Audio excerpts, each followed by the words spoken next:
지금이야 우리가 경제적으로 잘 살아서 먹지를 못해서 배고프게 지내는 분들은 많지는 않습니다. 그러나 몇십 년 전까지만 해도 우리나라에서도 먹지를 못해서 끼니를 거르는 사람들이 참 많았어요. 연세 많으신 분들은 다 알 겁니다. 그러니까 그때에 사람들이 만나게 되면 서로 인사를 할 때 어떤 인사를 나눴어요? 식사하셨습니까? 진지 잡수셨습니까? 밥 먹었니? 왜 이런 인사를 나누는 거예요? 혹시 끼니를 먹지를 못해서 허기져 있을까봐 그게 걱정이 돼갖고 그렇잖아요. 그래서 밥 먹었니? 식사했습니까? 물어보는 거라. 근데 이제는 이런 밥 먹는 걸로는 걱정은 안 해. 그렇잖아요. 그건 이제 잘 살게 됐으니까. 그래서 이제 인사가 요새는 바뀌었어요.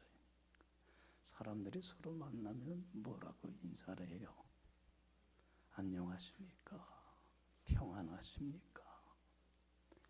여러분들 이렇게 인사 내용이 바뀐 것이 지금 우리들에게 시사해 주는 바가 매우 큽니다. 사람들은 누구나 마음에 뭐를 원해요? 평화를 원해요. 마음이 편안하기를 누구나 다 간절히 갈망하고 소망하고 살아갑니다. 그런데 마음이 편안하기를 원하는데 많은 사람이 마음이 뭐하다는 거예요? 편안하지를 못하다는 거예요. 여러 가지 복잡하고 힘들고 고달픈 문제들로 마음이 많이 지쳐있고 상해있고 스트레스로 인해서 정신적으로 극심한 피로감에 쌓여있다는 거예요. 그래서 그게 걱정이 되고 안위가 돼서 만나면 마음이 편안하게 잘 지내고 계십니까? 안위를 물어보는 거예요. 여러분들 평안하십니까? 마음이 편안하셔요? 아니면 힘들어요? 너무 지쳐요? 여러 가지 복잡하고 답답한 문제로 속이 상해 있습니까? 참 우리 이 현대 사회 경쟁 시대 속에서 살아남으려니 뒤떨어지지 않고 앞서가려고 하니 얼마나 힘들어요. 솔직히 힘들죠? 안 힘들어요? 힘들죠? 참 많이 힘들어요. 또 할 수 없는 앞날에 대해서 걱정하고 근심하고 염려하고 불안하니까 잠도 못 이뤄. 그렇죠? 마음이 많이 지쳐 있어요. 마음의 평안을 잃어버리고 있어요. 그리고 다른 사람과 만남 속에서 갈등으로 인해서 미움과 시기와 적개심과 부러움과 또한 열등감과 이런 많은 문제들로 인해서 마음의 평안을 안식을 잃어버리고 우리는 지금 살아가고 있어요. 얼마 전에 조사 결과에 나온 걸 보니까 우리 한국 사람들이 의외로 많은 사람이 우울증에 시달리고 있다고 그래요. 삶의 생기와 활력을 잃어버리고 삶의 의욕을 상실한 채 힘들고 하루하루를 참 고달프게 살아가고 있다고 조사 결과가 나왔어요. 우울증만 아니라 많은 사람이 불안장애, 공황장애, 강박장애에 시달리면서 참 힘들고 고달프게 살아가고 있습니다. 여러분들 마음의 평화가 없으면 절대로 행복할 수가 없어요. 그렇죠? 마음이 편안해야 돼. 여러분들 아무리 돈을 가지고 좋은 침대를 사고 좋은 이불을 산다고 하더라도 여러분들 편안한 잠은 살 수 있습니까? 없습니까? 편안한 잠은 못 사요. 여러분들 마음이 편안해야 잠도 숙면을 할 수 있지.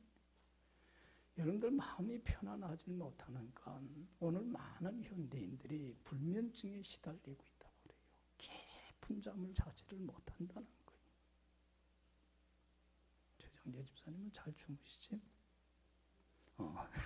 할렐루야. 저는 참 하나님께 감사한 게 저는 비계만 베면 자. 그냥 자야지 하고 뭐 몇시든지 그냥 참 하나님 은혜예요. 편안함을 주시는 거. 많은 사람들이 여러분들 이 편안함을 상실하고 살아가요. 여러분들 아무리 좋은 집에 진수 성찬을 놓고 먹는다고 하더라도 마음이 편안하지 않으면, 그죠? 천국과 같은 행복한 가정을 이루어갈 수가 없고, 아무리 맛있는 음식을 봐도 식욕이 없는 거야. 여러분들 마음이 편안해야 행복합니다. 그런데 많은 사람들이 마음의 평안을 원하는데 평화에 이르는 길을 알지 못해요. 무지해요. 그래서 그 평화를 누리지를 못해요. 여러분, 마음의 평안은 누가 주셔야 돼요? 하나님이 주셔야 되는 선물이에요. 할렐루야. 주님이 주시는 이 평화를 내 마음속에 간직하지 않고서는, 하나님 주시는 평화가 내 마음과 생각을 주장해 주지 않고서는 절대로 평화할 수가 없어요. 주님이 주시는 평화가 내 마음속에 차고 넘칠 때에 비로소 마음의 평화를 빼앗아가는 불안이나 근심이나 염려나 미움이나 증오나 적개심이나 열등감이나 또한 이런저런 여러 가지 문제들로 인하여 시달리는 스트레스로부터, 정신적인 피곤함으로부터 자유할 수가 있고 참 쉼과 안식을 누릴 수가 있습니다. 할렐루야. 그래서 예수님이 요한복음 14장 17절에 분명히 말씀합니다. 평안을 내가 너희에게 끼치노니 곧 나의 평안을 너희에게 주노라. 내가 주는 평안은 세상이 주는 것 같지 아니하니 마음에 근심도 하지도 말고 두려워하지도 말라. 평안을 내가 너희에게 준다. 무슨 평안을 준다? 내가 가지고 있는 참된 기쁨과 평안을 내가 너희에게 선물로 주마. 값없이 거저 선물로 주마. 내가 주는 평안은 세상이 주는 평화하고는 달라요, 같아요. 질이 달라요. 그렇죠? 여러분들 경험해 보지만 질이 달라요. 그러니 근심도 하지도 말고 두려워하지도 말어. 여러분들, 세상이 주는 기쁨, 평안은 일시적이고 순간적이고 찰나적이에요. 그렇죠? 마음 먹은 대로 뜻한 대로 계획대로 잘 이루어지면 좋지만 안 되면 좌절하게 되고 낙심하게 되고 스트레스에 시달리게끔 되어 있어요. 그러나 주님이 주시는 평안은 순간적이고 찰나적인 게 아니라 영원한 것이고 절대적이고 무조건적인 거예요. 부할 때나 비날 때나 잘 될 때나 안 될 때나 건강할 때나 건강치 못할 때나 마음 먹은 대로 될 때나 안 될 때나 성공할 때나 실패할 때나 내가 처한 환경이나 상황에 전혀 구애받지 않고 마음의 평안을 누릴 수 있는 평화입니다. 할렐루야. 이 평안은 어느 누구도 빼앗을 수 없어요. 하나님이 주시는 선물인 이 평안은 아무것도 빼앗아 갈 수가 없어요. 여러분들 설교 시간에 자주 얘기를 하지만 예수님이 제자들과 함께 갈릴리 바다를 배를 타고 건너갈 때 큰 태풍을 만납니다. 제자들은 그 태풍에 배가 파손이 돼서 빠져 죽을까 봐 불안하고 두려워서 저쪽 몰라 하는데 예수님은 그 풍랑 속에서도 배 한편에서 뭐 하셨습니까? 편안히 주무셨습니다. 풍랑 속에서 누릴 수 있는 이 평화, 역경 속에서 누릴 수 있는 이 고요, 이것이 바로 주님이 우리에게 값없이 주시는 평화입니다. 할렐루야. 할렐루야. 주님은요, 우리 모든 사람이 이 평화를 누리길 원해요. 그래서 천국과 같은 행복한 삶을 어떤 형편 상황에 있든지 간에 거기에 전혀 영향받지 않고 천국과 같은 행복한 삶을 주님은 우리가 살기를 원합니다. 그래서 우리 믿는 사람들은 천국 가는 그날까지 주님이 주시는 참된 기쁨과 평화를 간직하면서 정말로 행복한 삶을 살아가야만 합니다. 그럴 수 있는 비결을, 천국까지 가는 날까지 평화를 잃지 않고 간직할 수 있는 비결을 교훈해주고 있는 게 오늘 본문 말씀입니다. 세 가지로 잘 교훈을 해줍니다. 하나는, 첫 번째 비결은 주 안에 서라는 겁니다. 따라합시다. 주 안에 서라. 여러분들 주 안에 서세요. 주 안에 굳건히 서서 살아가세요. 여러분들 예수 믿는 사람들을 크리스찬이라고 합니다. Christ and 플러스 IAN이라고 하는 전미사가 들어가는 거예요. 무슨 뜻입니까? 크리스찬이라는 뜻이 그리스도께 속해 있는 사람, 그리스도께 달라붙어 살아가는 사람을 크리스찬이라고 합니다. 주님, 나는 주님을 떠나선 살아갈 수 없어요. 어떤 환난과 어떤 핍박과 어떤 유혹과 어떤 시험이 오더라도 주님 사랑하는 내 마음만은 빼앗을 수 없어요. 이 고백을 하면서 말씀에 순종하며 주께 달라붙어 주 안에 굳건히 서서 살아가는 사람을 뭐라고 그래요? 예수 믿는 사람, 크리스찬이라고 하는 겁니다.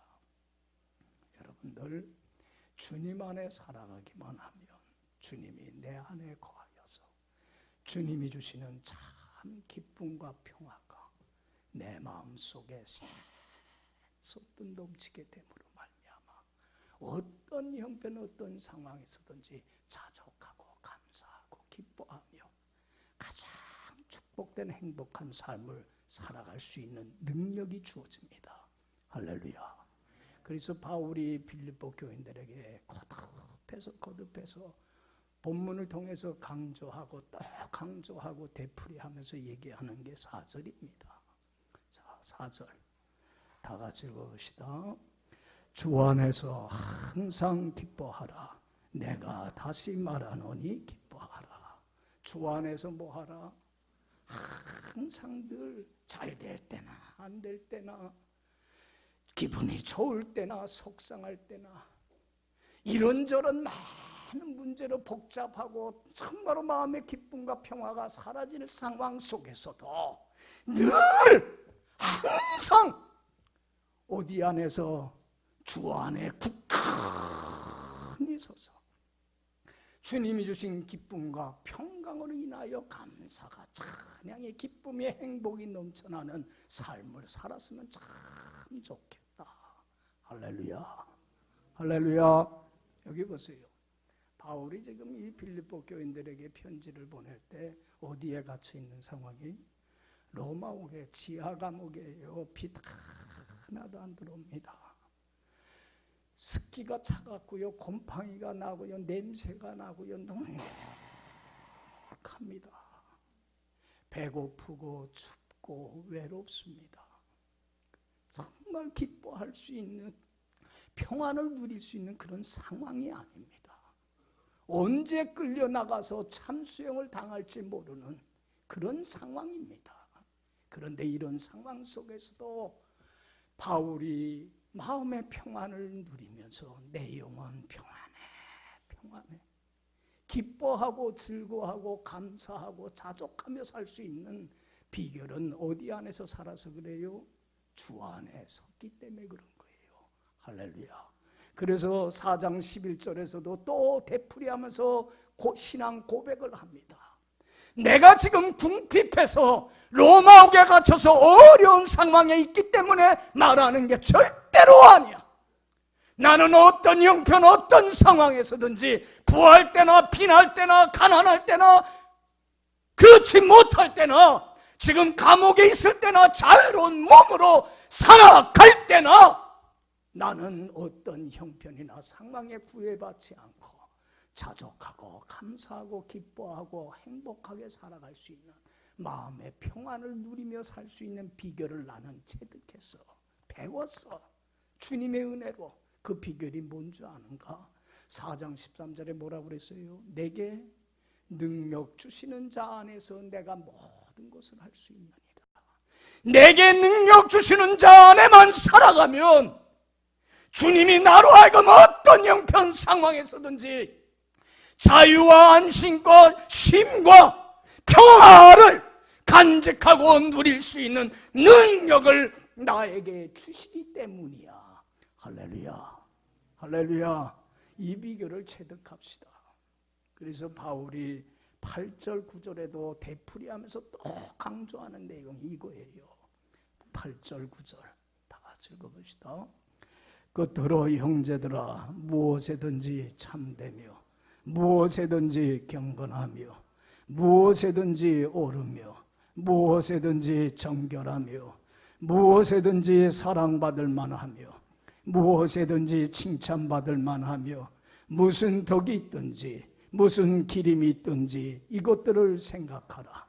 너희는 내게 배우고 받고 듣고 본 바를 행하라. 그리하면 평강의 하나님이 너희와 함께 계시리라. 할렐루야. 할렐루야. 너희는 내게 배운 말씀 있지 않니? 내게 받아들인 내 말 받아들인 말씀 있지 않니? 너는 내게 들은 말씀들이 있지 않니? 너는 내게 들은 말씀 믿고 따르고 순종함으로 눈으로 목격하고 체험한 말씀이 있지 않니? 그런 것들을 가지고 뭐하라? 순종해서 주님 안에 거하라. 그래서 주님의 말씀 안에 거하면서 어느 곳에서 무슨 일을 할 때든지 하나님 앞에 바르고 참되고 정직하고 진실하며 한 점 부끄럼 없이 하나님께 사랑받을 만하고 존귀함 받을 만하고 하나님께 높임 받을 만하고 하나님께 기름 받을 만한 삶을 살았으면 참 좋겠다. 그러면 그리하면 평강의 하나님이 어떡하리라? 너와 함께 하소. 하나님이 너와 함께해서 평강과 기쁨을 주실 뿐만 아니라 너의 전 생애를 책임져 주실 뿐만 아니라 네가 소원하고 바라고 구하고 계획하는 것 이상으로 하나님은 너의 삶을 축복해 주시고 평탄하게 하시고 형통케 해 주셔. 할렐루야. 이건 내가 체득한 거야. 내가 경험한 거야. 그러기 때문에 끝으로 마지막으로 또 강조하고 또 강조하는 거야. 이것만은 잃어버려서는 안 돼. 이 말이에요. 여러분, 주 안에 서서 살아가는 여러분들이 되길 간절히 축원합니다. 내가 누구냐? 나를 아는 것도 참 중요하지만 그것만큼도 중요한 게 뭐냐면 내가 누구에게 속하였느냐, 난 누구의 것이냐 하는 것도 아는 것 매우 중요합니다. 여러분들, 나는 누구의 것이고 누구의 소유입니까? 주님의 핏값으로 주고 산 주님의 것이고 주님의 소유입니다. 그러면 주인이신 주님이 함께 하셔서 주님의 것인 주님의 소유인 우리를 책임져 주지 않겠습니까?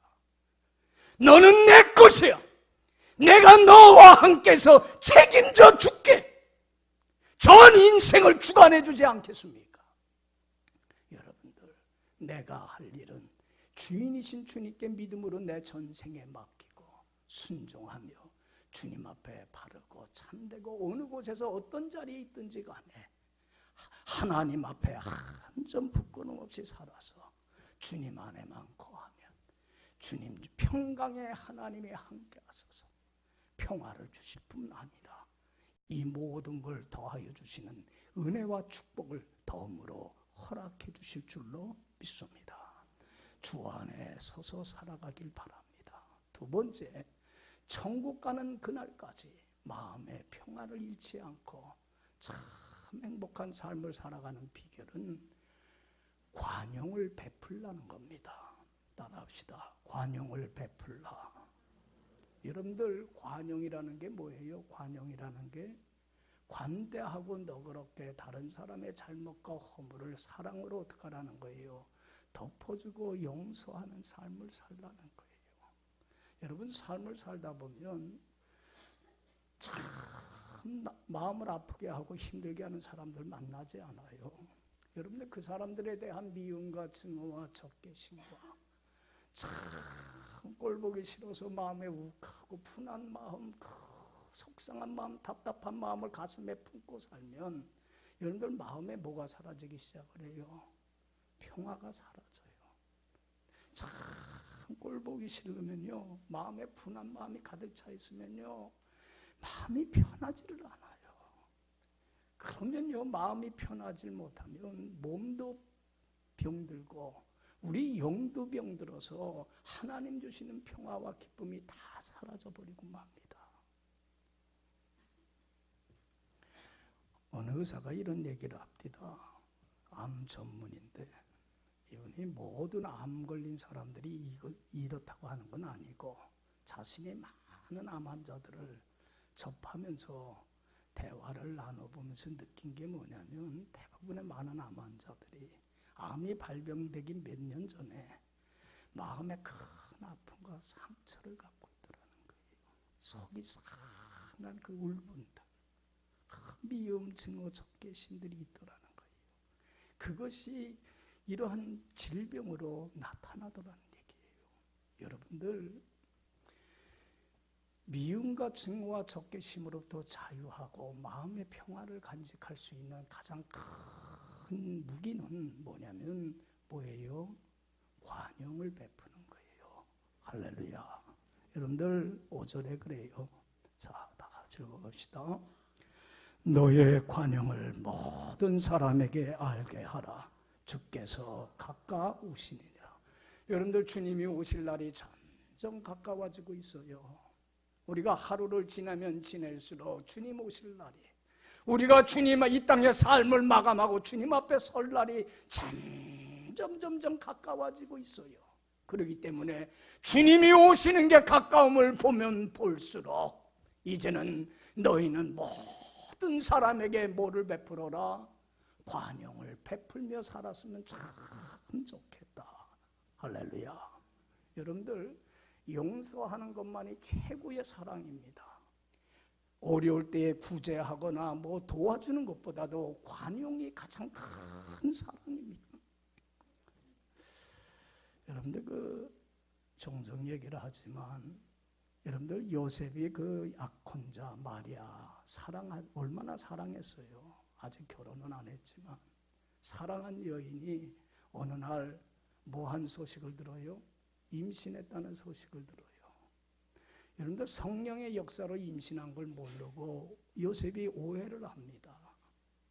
얼마나 배신감 느끼겠어요. 사랑했던 여인이 불륜으로 인해서. 그렇잖아요. 바람표 같고 임신했다는 걸 들었을 때 얼마나 배신감 느끼겠어요.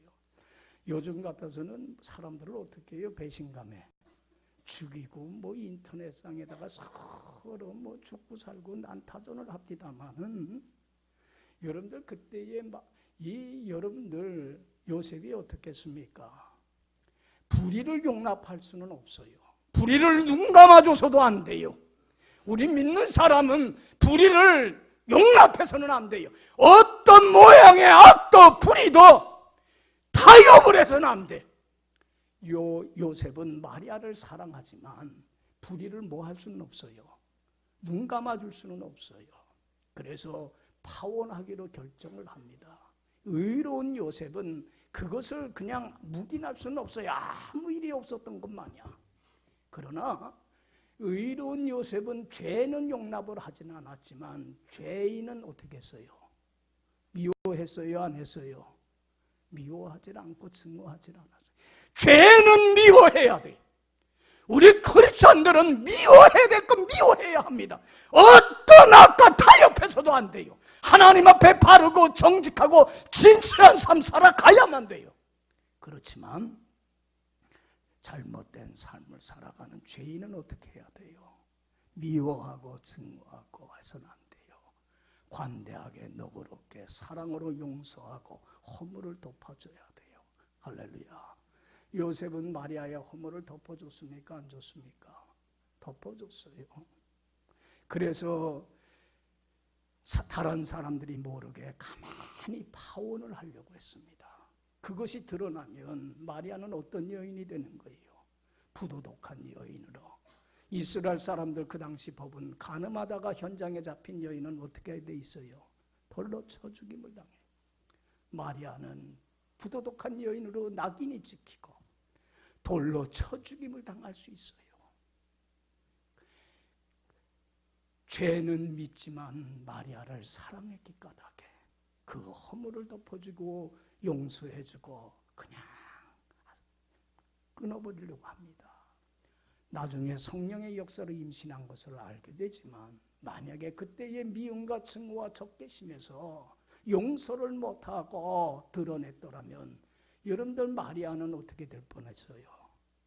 돌로 쳐 죽임을 당하고 하나님의 의를 영광을 이루지 못할 뻔했어요. 여러분들 그 용서할 수 없는 죄까지도 용서했기 까닭에 요셉은 마음의 평안을 간직할 수 있었고 하나님의 의를 이루어가는 영광에 참여하는 축복이 그에게 주어지더란 얘기입니다. 할렐루야. 그래서 예수님은 제자들에게 늘 가르친 게 용서하라, 용서하라, 용서하라. 베드로가 자꾸 용서하라는 얘기를 들으니까 궁금해요. 그래서 예수님께 묻습니다. 예수님, 형제가 잘못했을 때에 몇 번까지 용서해 주면 좋겠습니까? 7번 정도만 용서해 주면 되겠지요. 여러분들 7번도 많아요, 안 많아요? 솔직히 말해서 많아요, 안 많아요? 우리는 한 번도 용서 못 해주는데 요시 두고 보자는데 그렇잖아요. 7번이면 이 정도면 되겠지요. 이야, 너 기특하다, 너 참 대단하다, 그런 칭찬 소리 들을 줄 알았어요, 베드로가. 그런데 예수님이 그때 뭐라고 그래요? 베드로야, 70번씩 7번이라도 무한히 사랑으로 허물을 덮어주고 용서해줘라. 할렐루야, 할렐루야. 여러분, 이게 마음의 평화를 승리할 수 있는 길입니다. 베드로가 얼마나 잘못을 했습니까? 예수님이 붙잡힌 바 되어서 고난받고 죽임당하니까 그 화가 자기에게 미칠까 봐 예수님을 3번씩이나 모른다고 하면서 저주하면서까지 믿음 쳐버렸습니다. 베드로가 그것이 자책이 되고 죄의식 속에 자학을 하고 정죄하면서 부활하신 주님을 목격했음에도 불구하고 나 같은 게 무슨 신앙생활을 하고 나같이 이렇게 모자른 게 어떻게 예수님을 따를 수 있어? 자학을 하면서 죄책감에 자신을 정죄하면서 신앙을 떠나버리고 과거의 오부 생활로 돌아갔을 때에 예수님이 부활하신 주님이 찾아가서 책망합니까? 이 멍청아, 이 바보야, 그러지 않았어요. 책망하지 않고 예수님은 베드로에게 네가 나를 사랑하니? 그러면서 그의 모든 허물을 용서하고 내 양들을 돌봐줬으면 좋겠다.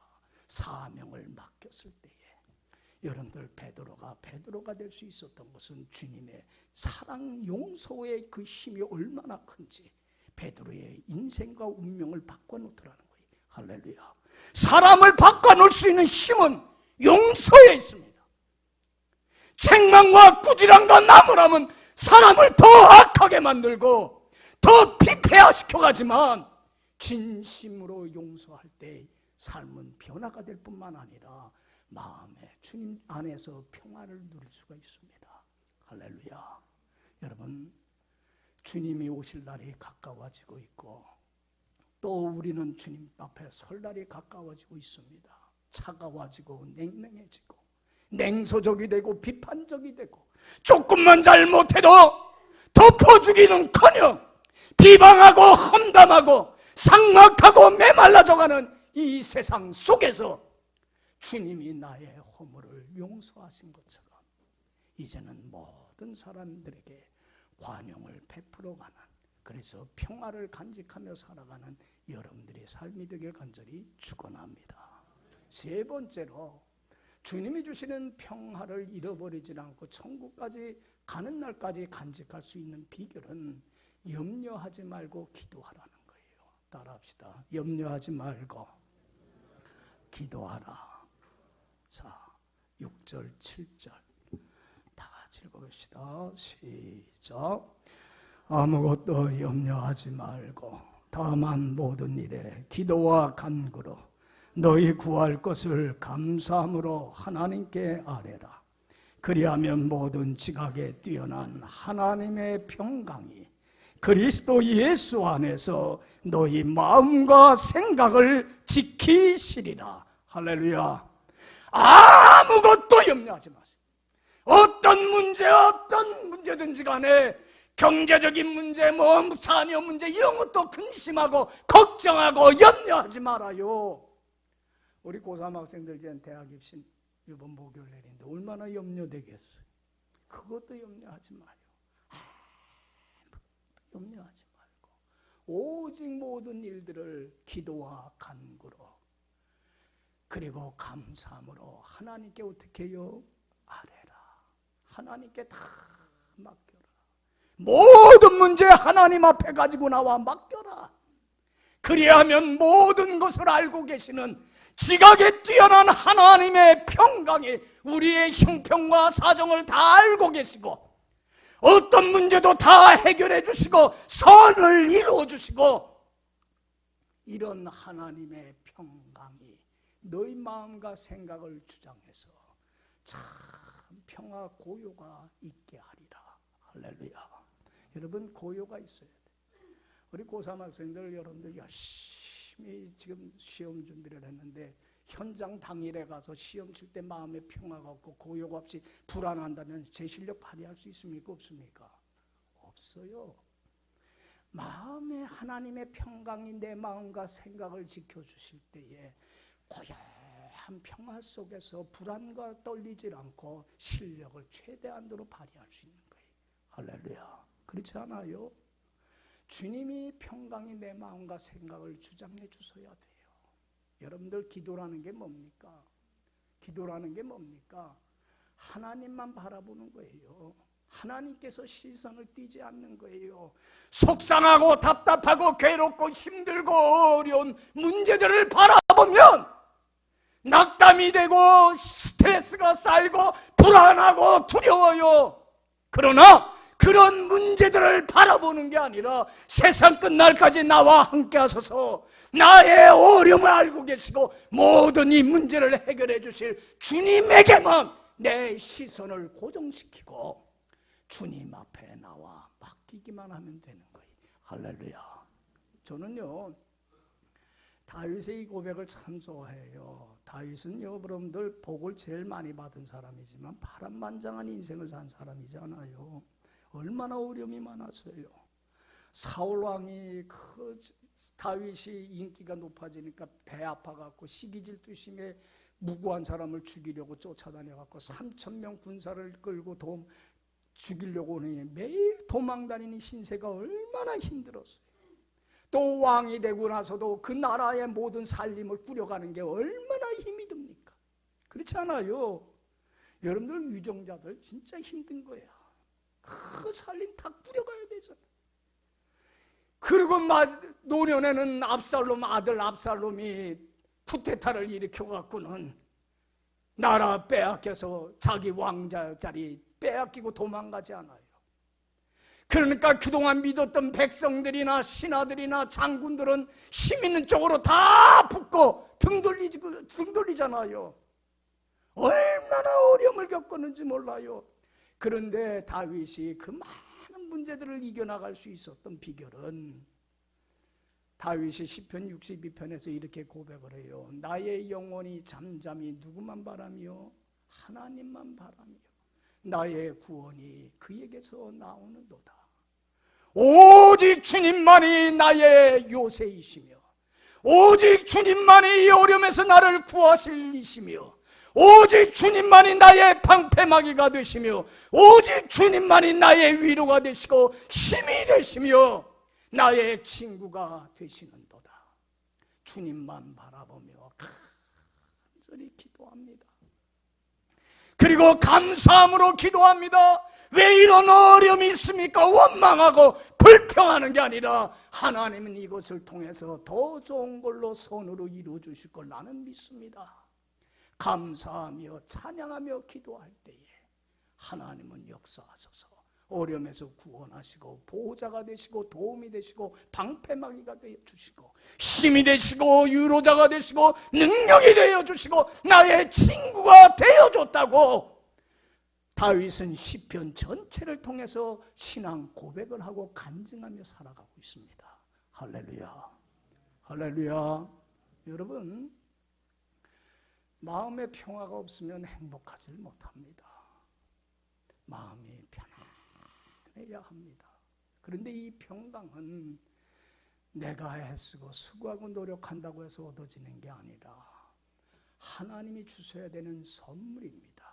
주님이 주시는 참된 평화와 기쁨이 내 마음에 샘솟듯 넘쳐야만 합니다. 그러기 위해서는 세 가지 비결이 있어요. 첫째는 뭡니까? 주 안에 설화입니다. 두 번째는 관용을 베풀라는 겁니다. 그리고 세 번째는 염려하지 말고 기도하라는 겁니다. 이러면 주님이 평강의 하나님이 함께 하시고 내 마음과 생각을 주장해 주시고 그리고 더 큰 은혜와 축복으로 하나님은 채워주시는 은혜를 우리의 삶 속에 가정 속에 임하게 하여 줄 줄로 믿습니다. 기도합시다.